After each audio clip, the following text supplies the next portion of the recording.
Welcome to Not Milk Never Milk. Subscribe if you're lactose intolerant. Start by closing The Sims 4 and locating your mod's folder path. Open Documents/Electronic Arts/The Sims 4/mods to view all installed files. Back up the entire mods folder before changing anything at all. I recommend keeping 3 backups labeled with dates for easy rollback. Use 7-zip or a similar tool to compress backups into. Zip files for safety. Also enable script mods and custom content in game options before you test new files. Identify outdated mods by checking version numbers on creator pages. Look for compatibility notes that reference the current game patch number. Download the latest package or TS4 script file directly from the creator or trusted host. Avoid installing mods last updated over 2 years unless the creator confirms compatibility.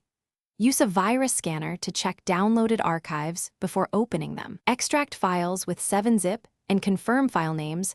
Remove previous versions of each mod before placing updated files into mods. Keep the original folder structure and avoid nested folders deeper than 1 level. Start the game in windowed mode for easier troubleshooting and access.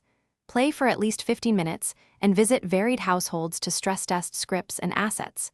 If you encounter crashes or errors, close the game and restore the most recent backup immediately. Report issues to the mod creator with log files and reproduction steps. Thanks for watching. If this was helpful, leave a like and consider subscribing. See you next time.